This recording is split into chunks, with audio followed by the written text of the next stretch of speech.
Hello everyone. So in last session we have discussed about Remer-Timon reaction, right? શેના માટે હતી Remer-Timon reaction? Formylation reaction હતી, બરાબર ને? Second reaction, Wills-Meyer-Hake reaction. It is also a formylation reaction. Wills-Meyer-Hake reaction શેના માટે છે? It is also मतलब કે like Remer-Timon formylation reaction. Again introduce શું થતું હશે? ફોર્માઇલ ગ્રુપને આલ્ડીહાઇડને જો સફિક્સમાં લેતા હોય તો આલ લખીને પ્રોપેનાલ, મિથેનાલ, પણ જ્યારે એને પ્રિફિક્સમાં લેતા હોય, પ્રિફિક્સ મતલબ કે નામની પહેલાં, ત્યારે શું લખવાનું હોય એને? ફોર્માઇલ. એટલે રિએક્શનને શું કહેવાય? ફોર્માઇલેશન રિએક્શન. ઓકે, કોની વચ્ચે કરાવશું? કોઈ પણ substituted amide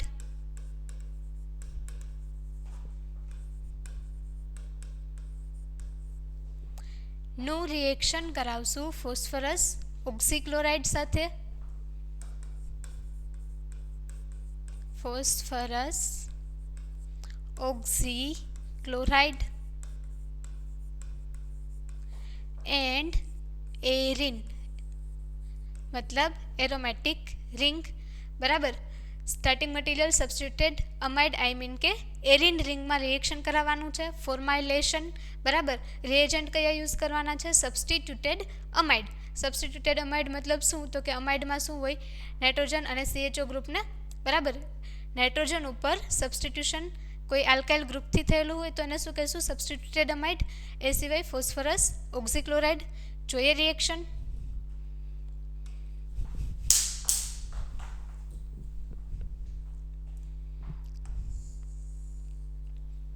વિલ્સ-મેયર-હેક રિએક્શન.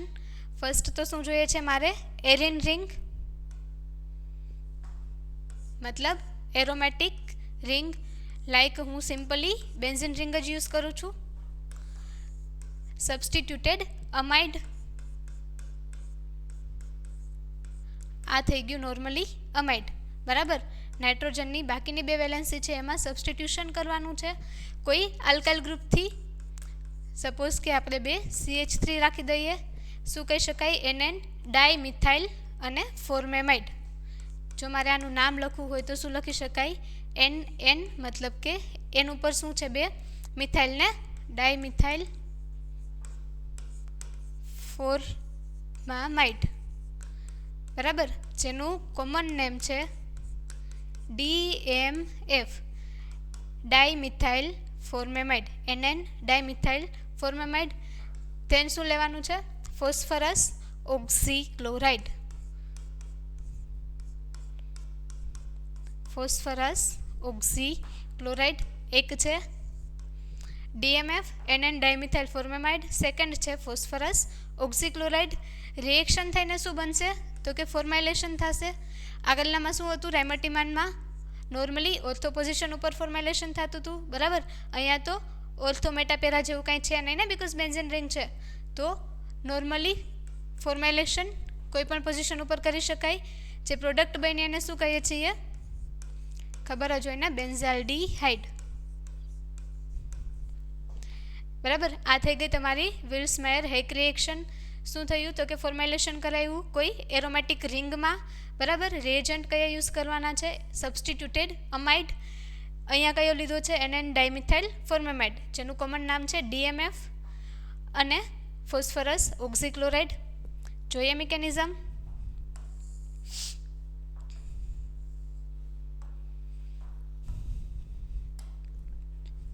શું લીધું છે? પહેલાં તો ફોર્મેમાઇડને, જેમાં શું છે? બે મિથાઇલનું સબસ્ટિટ્યુશન, બરાબર, પ્લસ ફોસ્ફરસ ઓક્સીક્લોરાઇડ. નાઇટ્રોજન પાસે લોન પેર હોય જ ને. કેટલી લોન પેર હોય નાઇટ્રોજન પાસે? એક.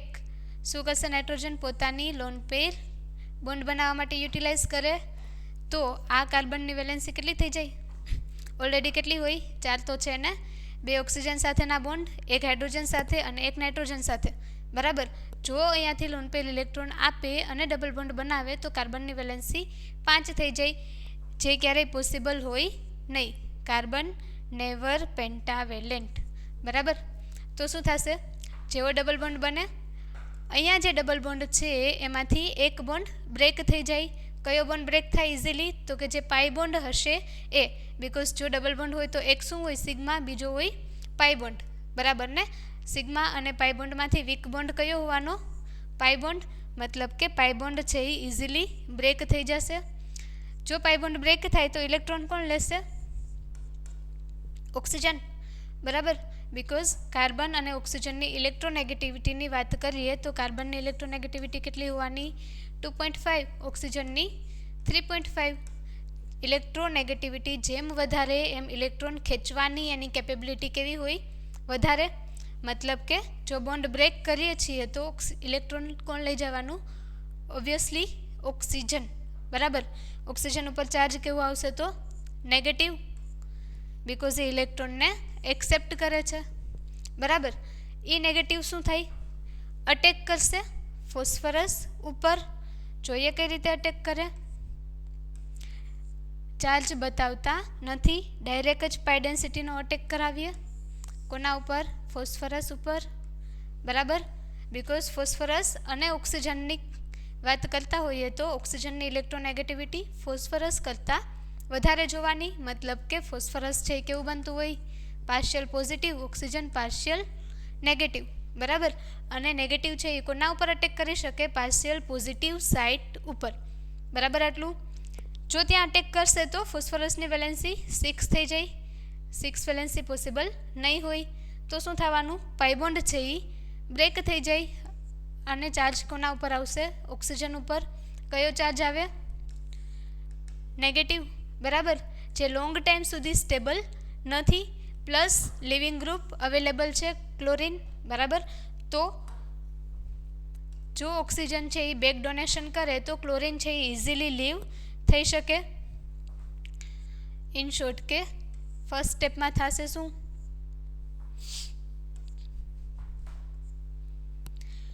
નાઇટ્રોજનની લોન પેર ડબલ બોન્ડ બનાવવા માટે યુટિલાઇઝ થાય છે. બરાબર. ઓક્સિજન ઉપર ચાર્જ નેગેટિવ, મતલબ કે પાઈ ડેન્સિટીનો અટેક ફોસ્ફરસ ઉપર. જો ફોસ્ફરસ ઉપર અટેક કરે તો પાઈ બોન્ડ બ્રેક, ઓક્સિજન ઉપર નેગેટિવ ચાર્જનું બેક ડોનેશન થઈને Cl કેવું શું થશે? લીવ થઈ જશે. બરાબર. શું મળશે પ્રોડક્ટ?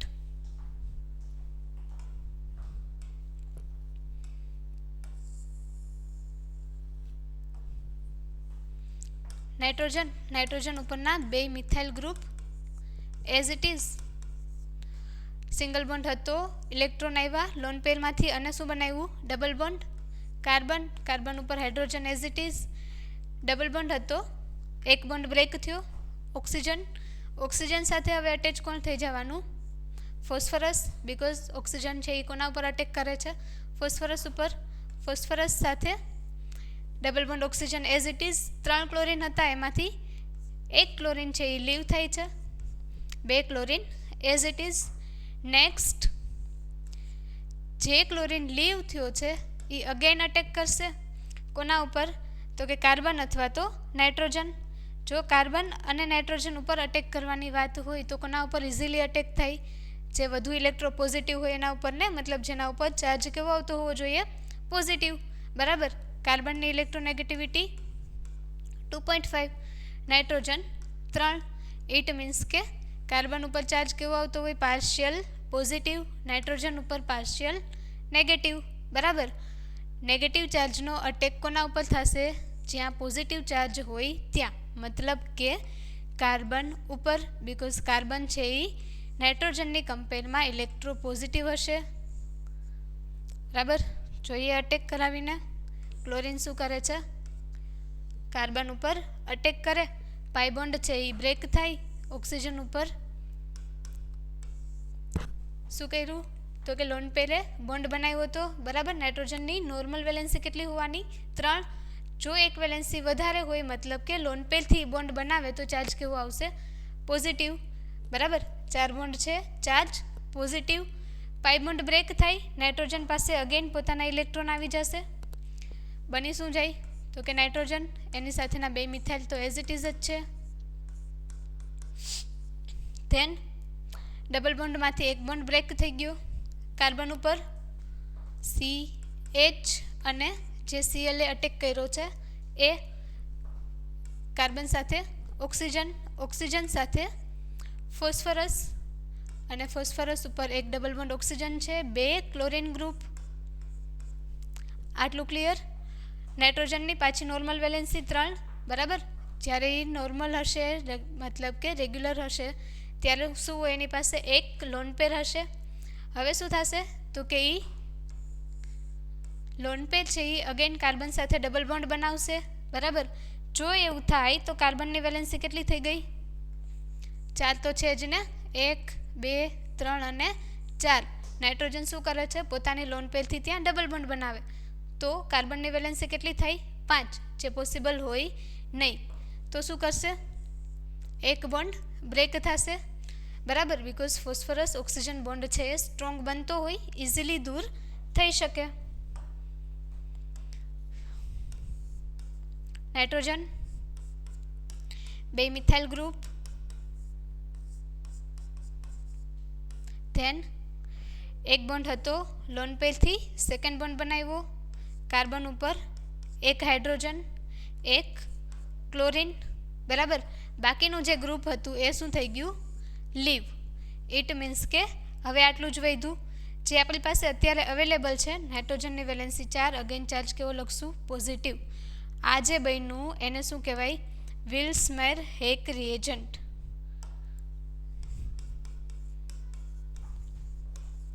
વિલ્સમેર-હેક રિએજન્ટ, બરાબર. હવે જે વિલ્સમેર-હેક રિએજન્ટ બને છે એ રિએક્શન કરશે આપણી એરિન રિંગ સાથે. બેન્ઝીન રિંગ લીધેલી હતી. જ્યારે રિંગ બેન્ઝીન હશે ત્યારે બધા પાઇબોન્ડ ઇક્વલ હશે, મતલબ કે 3 પાઇબોન્ડ છે એ સરખા જ હશે. ને રિએજન્ટ કયો છે? વિલ્સમેર-હેક રિએજન્ટ. કોને કહીએ વિલ્સમેર-હેક રિએજન્ટ? નાઇટ્રોજન સાથે બે મિથાઇલ ગ્રુપ, ડબલ બોન્ડથી કાર્બન, એની વેલેન્સી કેટલી થઈ ગઈ છે? 4, બરાબર ને. એટલે ચાર્જ કેવો લખશું? પોઝિટિવ. એક હાઇડ્રોજન, એક ક્લોરીન, જેને શું કહીએ છીએ? વિલ્સમેર-હેક રિએજન્ટ. ચલો અગેન શું થશે? એરોમેટિક રિંગની પાઈ ડેન્સિટીનો અટેક. જો અટેક કરાવવો હોય તો કોના ઉપર થાય? તો કે અહીંયા પાઇબોન્ડ છે, બરાબર. પાઇબોન્ડ વીક હોય, ઇઝીલી બ્રેક કરી શકાય. ઇન શોર્ટ કે નાઇટ્રોજન અથવા તો કાર્બન ઉપર. જેમ આગળ કીધું એમ જ કાર્બન ઇલેક્ટ્રોનેગેટિવિટી 2.5, નાઇટ્રોજન 3. તો ચાર્જ લખવો હોય તો કાર્બન ઉપર પાર્શિયલ પોઝિટિવ, નાઇટ્રોજન ઉપર પાર્શિયલ નેગેટિવ, બરાબર. ઇલેક્ટ્રોન રીચ સ્પીસીસનો અટેક કોના ઉપર થાય? જે ઇલેક્ટ્રોન ડેફિશિયન્ટ હોય, મતલબ કે ચાર્જમાં કેવું હોય? પોઝિટિવ. પાર્શિયલ પોઝિટિવ કોણ છે? કાર્બનને. તો અટેક કોના ઉપર થશે? કાર્બન ઉપર. જો કાર્બન ઉપર અટેક કરે તો પાઇબોન્ડ છે એ બ્રેક થઈ જાય.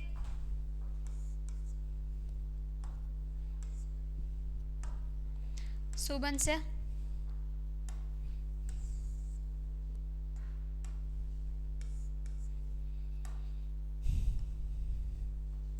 Benzene ring. જે પાઇબોન્ડમાં કાંઈ જ નથી કરતા એ એઝ ઇટ ઇઝ, બરાબર.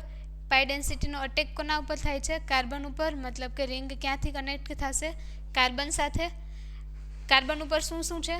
તો કે એક હાઇડ્રોજન, એક ક્લોરીન. જોજો હવે પાઈ ડેન્સિટીનો અટેક કરાવીએ છીએ, બરાબર. અટેક કયો ભાગ કરતો હોય? જે પાર્શિયલ નેગેટિવ હોય. જો બોન્ડ બ્રેક કરીએ તો એક કેવું બનતું હોય? પાર્શિયલ નેગેટિવ, એક પાર્શિયલ પોઝિટિવ, બરાબર. બિકોઝ ડબલ બોન્ડ તો બે કાર્બન વચ્ચે હોય ને, બરાબર. અટેક જ્યાંથી થાય એનો મિનિંગ એવો થાય કે ઇલેક્ટ્રોન એને લઈ લીધા હશે. તો જે સેકન્ડ કાર્બન વધે એના ઉપર ચાર્જ કેવો આવે? પોઝિટિવ. કાર્બન સાથે અટેચ શું છે? નાઇટ્રોજન. ડબલ બોન્ડ હતો એમાંથી એક બોન્ડ બ્રેક થઈ ગયો, તો હવે બોન્ડ કેટલા રહેશે? એક જ ને. નાઇટ્રોજન ઉપર 2 મિથાઇલ ગ્રુપ. અગેન એની વેલેન્સી રેગ્યુલર થઈ ગઈ. નાઇટ્રોજનની 3 વેલેન્સીને તો લોન પેર હશે. રિંગમાં એરોમેટિસિટી શું થાય છે? ડિસ્ટર્બ. અહીંયા એક પ્રોટોન હશે, રીએરોમેટાઇઝેશન. બરાબર. રિંગમાં એરોમેટિસિટી રીએન્ટર કરાવવી, મતલબ કે રીએરોમેટાઇઝેશન કરાવવું.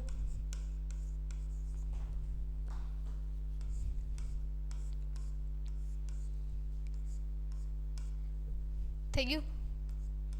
બાકી બધું as it is. Nitrogen 2 methyl group. Nitrogen પાસે લોન પેર છે. લોન પેરથી શું કરી શકે? ડબલ બોન્ડ બનાવવા માટે યુટિલાઇઝ કરી શકે ને એની લોન પેરને. જો એ કાર્બન સાથે ડબલ બોન્ડ બનાવે તો કાર્બન ઉપર જે ક્લોરીન છે એ લીવ થઈ જાય. બિકોઝ ક્લોરીન છે એ ગુડ લિવિંગ ગ્રુપ હોય ને, ઇઝીલી લીવ કરી શકાય.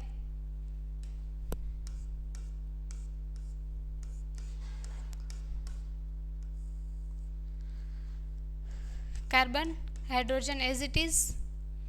નાઇટ્રોજન સાથે સિંગલ બોન્ડ હતો. લોન પેરથી double bond, 2 methyl group as it is. નાઇટ્રોજનની વેલેન્સી છે એ રેગ્યુલર કરતાં એક વધારે, મતલબ કે 4 થઈ ગઈ તો ચાર્જ કેવો આવશે? પોઝિટિવ. લાસ્ટમાં હાઇડ્રોલિસિસ. હાઇડ્રોલિસિસથી કાર્બન નાઇટ્રોજનનો ડબલ બોન્ડ છે એ બ્રેક થઈ જશે અને પ્રોડક્ટ છે એ શું મળી જશે? CHO.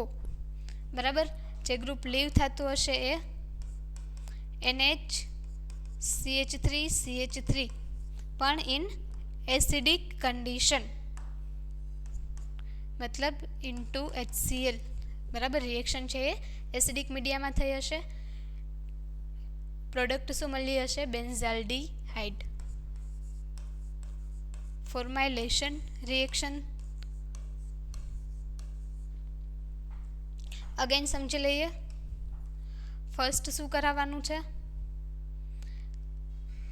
વિલ્સમેયર એક રિએજન્ટ બનાવવાનો છે. બરાબર. કઈ રીતે બનાવશું reagent? Substituted અમાઇડનું reaction phosphorus oxychloride સાથે. નાઇટ્રોજનની લોન પેર છે એ ફર્સ્ટ શું કરે? ડબલ બોન્ડ બનાવે. કાર્બોનિલ વચ્ચેનો પાઈ બોન્ડ બ્રેક. ઓક્સિજનનો નેગેટિવ ચાર્જ ફોસ્ફરસ ઉપર અટેક કરે. બરાબર. ફોસ્ફરસ ઉપરના ઓક્સિજન ઉપર નેગેટિવ ચાર્જ. નેગેટિવ ચાર્જનું બેક ડોનેશન. ક્લોરીન છે એ લીવ થઈ જશે. Nitrogen 2 methyl group. નાઇટ્રોજનની વેલેન્સી 4 થઈ જાય એટલે ચાર્જ કેવો લખીએ? પોઝિટિવ. કાર્બન ઓક્સિજન સાથે ફોસ્ફરસ અને 2 ક્લોરીન. બરાબર. જે ક્લોરીન લીવ થાય છે એ અગેન અટેક કરશે કાર્બન ઉપર, બિકોઝ કાર્બન અને નાઇટ્રોજનમાં કાર્બન છે એ વધુ ઇલેક્ટ્રોપોઝિટિવ હશે. પાઇબોન્ડ બ્રેક થઈને નાઇટ્રોજન ઉપર ચાર્જ હતો એ દૂર થઈ જાય, મતલબ કે એના નોર્મલ ફોર્મમાં આવી જશે નાઇટ્રોજન. જ્યારે નોર્મલ હોય ત્યારે લોન પેર હોવાની એની પાસે. અગેન શું કરશે? એ લોન પેરથી કાર્બન સાથે ડબલ બોન્ડ બનાવે તો કાર્બન અને ઓક્સિજન વચ્ચેનો જે બોન્ડ છે એ બ્રેક થઈ જશે. ગ્રુપ આખું લીવ થઈ જશે. શું કામ ઇઝીલી બ્રેક થાય? તો કે ફોસ્ફરસ અને ઓક્સિજન વચ્ચેનો બોન્ડ છે એ સ્ટ્રોંગ હોવાનો. જે રિએજન્ટ બને છે, મતલબ કે જે પ્રોડક્ટ એનાથી મળે છે એને શું કહીએ? Vilsmeier Haack reagent. બરાબર. ધેન વિલ્સમેયર હેક રિએજન્ટનો યુઝ એરિન રિંગ સાથે. બરાબર. ફોર્માઇલેશનમાં એરોમેટિક રિંગની પાઈ ડેન્સિટીનો અટેક કાર્બન ઉપર, બિકોઝ કે કાર્બન અને નાઇટ્રોજનમાં કાર્બન ઉપર ચાર્જ કેવો આવતો હોય? Partial positive. નાઇટ્રોજન ઉપર પાર્શિયલ નેગેટિવ, બિકોઝ કાર્બનની ઇલેક્ટ્રોનેગેટિવિટી છે 2.5, નાઇટ્રોજનની 3. ધેન રિંગની એરોમેટિસિટી ડિસ્ટર્બ થઈ ગઈ. એરોમેટિસિટીને રીએન્ટર કરાવશું, મતલબ કે એરોમેટાઇઝેશન. નાઇટ્રોજન પાસે લોન પેર છે, કાર્બન સાથે ડબલ બોન્ડ બનાવશે અને લિવિંગ ગ્રુપ ક્લોરીન છે એ લીવ થઈ જશે. Carbon nitrogen double bond hydrolysis કરાવતા શું થશે? આપણી પ્રોડક્ટ બેન્ઝાલ્ડીહાઇડ છે એ ફોર્મ થશે. ક્લિયર એટલું? Thank you.